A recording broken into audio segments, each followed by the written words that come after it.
20 minutes. Okay. Are we rolling?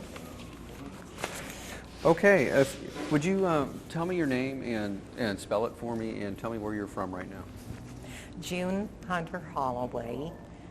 Holloway, Holloway, and I'm from Miami. Living in Miami currently?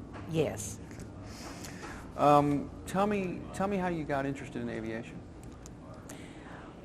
It was when I was in elementary school, and I was admiring the stories on the radio about the wasps, and I told the kids that's what I want to do, and they looked at me like I had two heads or something, because this was a very new program, and I guess that was the first interest that I had from those stories. So of these girls that were, taking planes to Europe and taking planes. How'd you hear about Embry-Riddle? Well, golly, it's been so long, I've forgotten how I first heard about it. They had this huge building on 27th Avenue,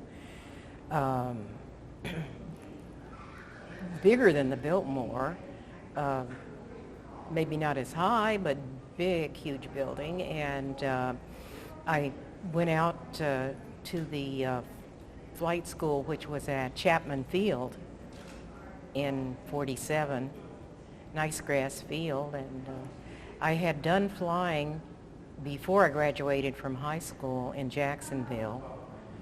My parents didn't really know about it, but I almost learned to fly before I could drive. I guess they came up about the same time, because I had to get out to the airport, and I got a few hours in, and my folks wanted me to go to college, and colleges were pretty much full because the people were starting back from the war and going in on the GI Bill, right. And unless you had a pretty much A top average, it was very hard to get into a good college, and the flying came to mind. I kept talking about it with my parents, and they finally let me go to the flight school, and I spent my college money on flying school. It wasn't a university right. at that time. It was a flight school. It was Embry-Riddle Aeronautical Institute at that time. Was that correct? And they had the pilot school and the mechanics school on the other side of the hangar, and that was pretty much it. Where did you live when you were in school? Different places around Miami. So sort of off-campus housing, it would be considered then? Yes, there was no campus housing. No dormitories or anything like that. So your program, you took flight training, and what kind of ratings did you come out with? Well, I had some hours. I got my private pilot first, and then I got the commercial pilot, but it was not feasible for a woman to be an airline pilot in those years. So I thought, well, I've got to make a decision here. So I went for the flight instructor, and that was the top one, was the flight instructor. And after I graduated, I did that, and it was in the smaller planes, the J3 Cubs and things like that. And then I went to work for National Airlines as a stewardess. And were there any other women in your class or in the program when you were there? You were the only one? Not that I'm aware of, no. How did that go? Oh, fine. It's, was there any? They didn't tease me. They didn't tease you or anything? No. Did you have a off-campus job or anything like that where you help defray expenses? No, as I said, I spent my parents spent all of my, it didn't cost that much to go to college in those days, but they spent all my college money. So then when I graduated from Embry-Riddle, I had to get a job, and that's how I worked full-time for the airlines.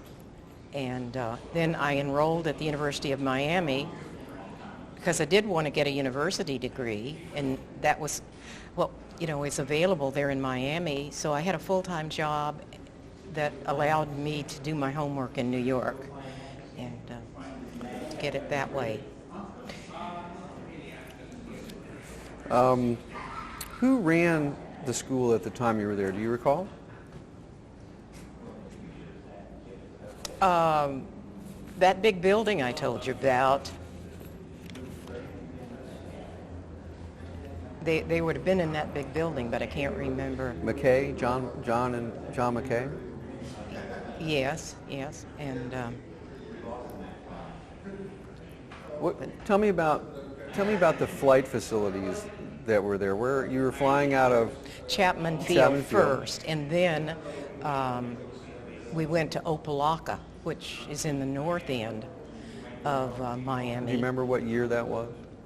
End of 47, I would imagine, and early 48. There was a hurricane, I think 47, and it broke the levees.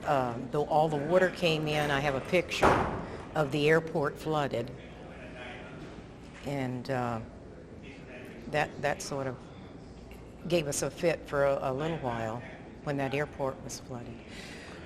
We had an interesting instructor that had a dog, a little Fox Terrier, and he measured the dog's tail to the lowest prop, cut the tail, and that dog used to run all over the airport. That guy's name was Speedy Snyder. I don't know if we have a book that has the old-timey instructors from there. No. Speedy Snyder. Speedy Snyder, yeah.